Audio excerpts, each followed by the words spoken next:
Voltamos, aquela musiquinha, se a criança acordou, dorme, dorme menina, tudo calmo ficou, mamãe tem. Auricedina é um analgésico e antisséptico de uso local para adultos e crianças, todo mundo sabe. Dor de ouvido, Auricedina. É isso mesmo, Ana Paula Siqueira, você já tem 3, né? 3. Bom dia, tudo bem? Bom dia, tudo bom? Aliás, Ana Paula foi a primeira deputada que fez valer na Assembleia Legislativa a licença maternidade para deputado que não tinha, né? Exato. Assim é surpreendente, né? Nós estamos aqui conversando sobre a inserção da mulher na política, a importância da mulher estar ali, e de repente você ser surpreendida com essa notícia de que a Casa Legislativa não garante a legislação para a mulher, né? Nós, deputados, somos regidos pelo regimento interno da Casa. Hoje são ou pela quantas Constituição deputadas? do Estado. Quantas somos deputadas? 10 deputadas. 10 deputadas. Minas Gerais nunca teve mais que 10 deputadas. Absurdo, né? 77 deputados, 10 deputadas. Mulheres. E aí, então, o nosso regimento interno não traz, e também a nossa Constituição do Estado não trazia essa figura da licença maternidade. Foi preciso, no ano passado, né, com muita graça, a chegada do meu Manuel para que a gente pudesse alterar, inclusive, a Constituição do Estado, deixando claro a licença maternidade para as próximas fazer uma deputadas. emenda à Constituição? Uma emenda à Constituição, fazer? uma PEC. Não se bastava só o regimento interno da Assembleia, não? Sim, o regimento interno ele poderia ser alterado, ele ainda não foi. Então, até que ele seja alterado, porque tem uma tramitação interna na Casa, demora um pouco mais, a Casa, até sensibilizada pela situação, fez uma votação de alteração direta à Constituição. O Manuel já estaria fazendo discurso até resolver isso.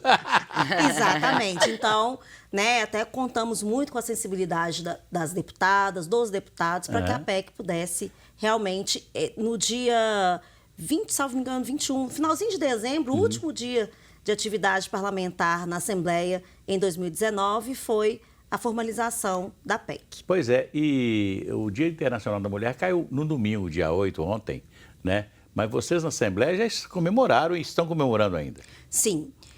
As nossas comemorações começaram no dia 6, na sexta-feira, na Assembleia. Nós temos já, historicamente, o costume de fazer uma atividade maior, né, que não fica, inclusive, internamente só na Assembleia. É um trabalho que é feito a muitas mãos, são muitas mulheres que participam da organização desse evento, instituições, setores públicos, secretarias, coletivos femininos, uma diversidade de mulheres que organizam a pauta desse encontro. O nosso encontro ele chama Sempre Vivas. Esse ano focamos em discutir mulher, história e resistência, porque nós temos que lembrar do papel da mulher na sociedade, considerar também que todas as mulheres que nos antecederam, elas têm uma colaboração indiscutível, né? Para que hoje... Abriram caminhos, muitas delas com a própria vida, né? Como é o caso da comemoração do dia 8 de março, e a gente precisa demarcar isso. E resistência, né, Patrícia? Porque mulher precisa resistir sempre, e a gente tem, né, eventos, assim, né, que perpassam pelo Brasil nesse momento que muitas vezes dificulta a nossa participação. E resistência é extremamente essencial. Pois é, eu me lembrava aqui com a deputada Ana Paula Siqueira, da primeira deputada em Minas Gerais, que foi a dona Marta Nair Monteiro. Ela era presidente da Associação dos Professores Públicos de Minas Gerais, e essa associação que existe até hoje. E foi através desta associação que ela chegou ao mandato de deputada estadual, a primeira deputada estadual. E lembrar também que a mulher ganhou a condição de eleitora no Brasil em 1932. E a primeira vez que a mulher votou foi em 1934. A filha do Getúlio, a Alzerinha Vargas, já era estudante de Direito, e o pai, um advogado formado, tinha sido ministro da Fazenda e etc. tal. E ela, então, um dia contestou com ele que a mulher tinha que votar e tal, e etc. A mulher tinha que ter a condição de cidadã brasileira, votando, né, com título de eleitor e etc. E em 32, ele atendendo a um apelo da filha, né, ele assinou um decreto. Naquela época o governo era provisório, não tinha... Ele assumiu sem Congresso, né? Então, já na Constituição de 34, quando houve eleição, 1964 as mulheres já puderam votar e ser votadas, né? Mas Já aqui em foi um Minas, avanço, né? a primeira mulher a ser eleita deputada estadual foi a dona Marta Nair Monteiro. Nós estamos falando de algo relativamente recente, né, na nossa Na sociedade. nossa história também, Na nossa né? história. É. Então, poder ser votada e votar é um direito recente. É verdade. E a gente precisa cada vez mais estimular as mulheres a participarem ativamente da sociedade, né? Algumas, aquelas que têm desejo de participar dos processos eleitorais, serem eleitas aí, assumir as cadeiras de vereadoras, prefeitas, E não deputadas, só como laranja, né, deputada? Oh. Porque o que a gente vê aí de mulheres, às vezes, filiadas aos partidos só para compor, né? Porque tem ali mais ou menos a porcentagem que necessariamente devem ser mulheres. Então, assim, é participar, se você gosta, se você tem esse desejo de representar a sua cidade, o seu município, participar ativamente. Agora, eu quero voltar aqui, assim, porque a Ana Paula falou sobre a questão da licença maternidade. Nós temos dados da Fundação Getúlio Vargas de que 48% de nós, mulheres, somos demitidas 2 anos após aí o período da licença maternidade. Como é que a senhora analisa esse dado hoje, deputada? É um dado muito cruel, né? Nós estamos falando de um percentual muito grande das mulheres que fazem a escolha de serem mães, né? E elas chegam no período pós-parto e ainda são demitidas das suas empresas.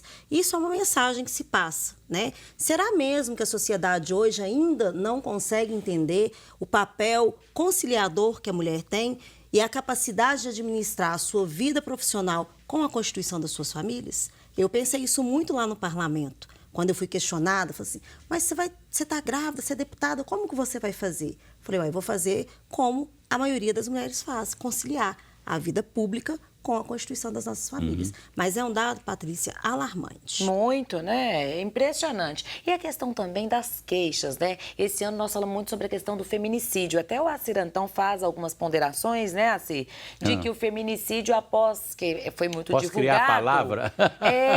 Ele cresceu, ele aumentou muito, aumentou, né? Mas nós temos aí pelo menos 400 mulheres que queixam, reclamam todos os dias dos seus companheiros, porque passa o dia 8, passou aquela fase das flores, muito mais que flores, para além das flores, nós queremos respeito, não é isso, deputada? E o volume, né, esse volume de registros, ele está muito relacionado com a autonomia e a conscientização das mulheres para fazer a denúncia, né? Esses 400 casos por dia, Patrícia, são os que são registrados. Né? Fora Porque nós sabemos de alguns tantos outros que não são registrados, que a mulher pensa que, né, não vai acontecer de novo, então deixa de comunicar. Mas já é uma tradução, já é um resultado importante desse evoluir da mulher. Porque a violência contra a mulher é extremamente naturalizada na nossa sociedade. É como se né? fosse comum, né? É como se fosse comum. Você se lembra nós...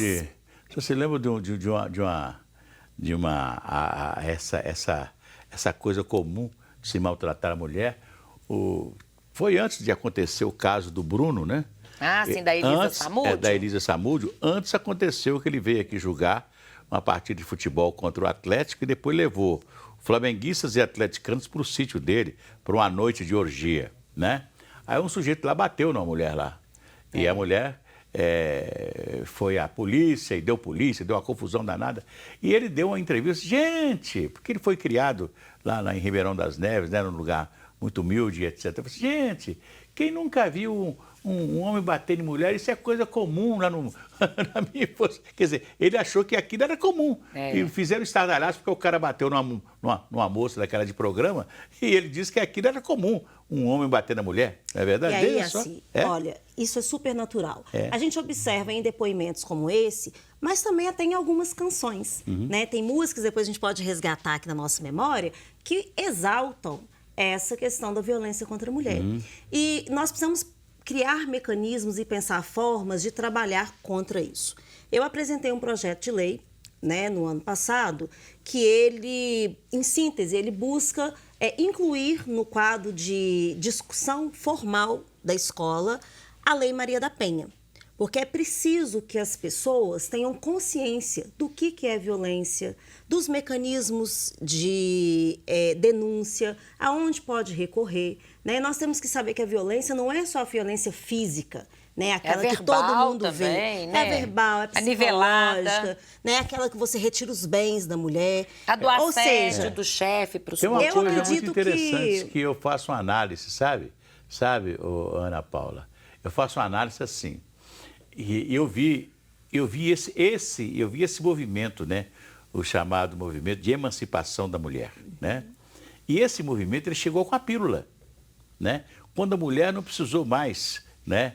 Não precisou mais ser subjugada pelo homem, né? E a partir daí ela foi mais mulher. Eu não preciso, né, de ter liberdade sexual, não é verdade, né? Tudo isso, né, que aconteceu a partir dos anos 60, 70, principalmente dos anos 70, né? Tem homens que gostaram, sabia, da emancipação, né? sim, Porque passaram a ter direitos também, a pensão. A pensão. Mas nós precisamos O cara falou comigo assim, sensibilizar os homens para eles ótimo, a mulher gostarem de ter outra todos os direitos, forma. que eu agora vou ter direito à pensão da minha mulher. É uma visão né, ainda limitada, mas acontece, É existe. verdade. E a gente precisa sensibilizar, porque Minas Gerais, por exemplo, por ser um estado muito grande, né, 853 municípios, nós não temos delegacias especializadas em todos os municípios. Mas já né? foi um ganho. Lembra Você quando sabe, surgiu a primeira delegacia em São Paulo, que foi revolucionário, né? Sim. E depois vieram as outras delegacias, Minas Gerais teve a sua, e etc. Lembra que eu trabalhei em Contagem, implantamos lá a Delegacia da Mulher. Foi muito importante tudo isso, né? E é preciso que essa rede de contato também esteja funcionando. Então, é fundamental que a sociedade, de uma forma geral, crianças, pais, professores, né, família, comunidade, esteja consciente do que é essa legislação. Pois é, Ana Paula, é interessante que o mundo mudou, né? Porque foi difícil mudar isso, né? Porque até então a mulher era a mulher chamada do lar, de casa, não é verdade? Né? Que é muito importante também, a mulher que está ali, né, cuidando da família, etc. Mas o mais interessante de tudo isso é que a sociedade teve que mudar, né? Então, aquela mulher, aquela moça que era criada, né? E isso acontecia muito na nossa sociedade, né? Criada para casamento, passou a ser criada para ter uma profissão, para ir para a vida, para lutar pelos seus direitos, não é verdade? Até então não, né? A mulher ficava dentro de casa. Exatamente. Né? E hoje, os dados também das diversas pesquisas comprovam que nós, mulheres, hoje somos também o perfil populacional com maior formação. Né? Nós estudamos mais que os homens. Exatamente. Não é? A mulher é mais dedicada. Mas, no entanto, não ocupamos os espaços de destaque nas empresas, né? Tem até uma matéria hoje no jornal mostrando esse perfil, né? Para se buscar, de fato, uma igualdade de ocupação dos espaços, pode durar mais de 200 anos. Pois é, mas possamos ter eu acho, um equilíbrio. acho que foi muito e salário rápido. Também, né? Eles ganham muito mais do que nós, ocupando o mesmo cargo. Foi muito rápido. Você vê nesta casa aqui, você tem uma diretora de jornalismo que é mulher, você tem uma diretora da rádio que é mulher. Você vê na Rádio Itatiaia, onde nós militamos também, duas mulheres. Né? Era uma rádio totalmente masculina, por causa de esporte, muita notícia e tal. Hoje, a chefe do departamento de esporte é uma mulher, a chefe do departamento de jornalismo é uma mulher. Abraço, né? para ela. A diretora de serviço pessoal é mulher. Quer dizer, hoje a mulher está ocupando lugares que antes ela não ocupava. Passi, e é muito interessante, Patrícia, a gente poder divulgar essas informações, onde essas mulheres estão, principalmente essas que ocupam esses espaços de destaque, para motivar e estimular tantas outras inspirar a ocuparem também. E nós precisamos nos fortalecer, né? Como? Eu vi a matéria falando do empreendedorismo feminino, né? Isso, da Gabriela Assis. Extremamente interessante. Nós realizamos no ano passado uma audiência pública lá na Assembleia tratando essa temática. Recebemos a Laurana, que é consultora também do Sebrae, para falar conosco um pouco dessa perspectiva. Ela nos trouxe um dado alarmante, eu não sabia, mas nós, mulheres empreendedoras, pagamos 3,5% a mais de juros bancários do que os homens empreendedores. É mesmo, é? Vê se tem Então, cabimento são isso, diversas né? formas de violência que nós estamos sujeitas, né? Mas, no entanto, como a gente pode se fortalecer, né? mulheres, vamos comprar nas empreendedoras mulheres, né? Nas comunidades, as diversas comunidades estão cheias de pequenos negócios femininos. As mulheres podemos que fazem, montar uma não é rede, verdade? né? Eu lembro Solidariedade. Eu lembro daquelas mulheres que faziam pastel para vender, fazia bolinho de feijão, bolo, biscoito, doces, não é verdade? E as crianças saíam vendendo as coisas que a mamãe produzia, né? E muitas com o dinheirinho delas é que elas faziam, que compravam as coisas para dentro de casa. Não? Aquele fogão novo, tão esperado, saía desse trabalho da mulher. Essa é uma rede de contato interessante. É claro que nós queremos diversificar a economia, né? Valorizar, até para que o Estado, de uma forma geral, possa, né, gerar mais empregos e a gente ter uma distribuição de renda melhor equilibrada. Mas nesse momento, no momento de se fortalecer, buscar formas, né, de darmos as mãos umas às outras e nos fortalecer com a presença mais ativa na sociedade, que com certeza será revertida em uma ocupação melhor dos espaços de poder. É verdade. Olha, desconforto e irritação, tudo provocado pela prisão de ventre. Pare de sofrer, Pílulas Imescar. Mais de 80 anos de experiência no mercado e no tratamento das hemorroidas. Se persistirem os sintomas, o médico deverá ser consultado. Tem pergunta, Patrícia? Tem aqui, a Angélica, uma participação da nossa telespectadora Angélica, ela que é do Barreiro. Ela está falando o seguinte, ela tem 56 anos de casamento e ela falou, gente, como a nossa sociedade está mudando e mudando para melhor. Quando eu casei, eu tinha que pedir permissão para o meu marido para sair para comprar pão. Você imagina que situação?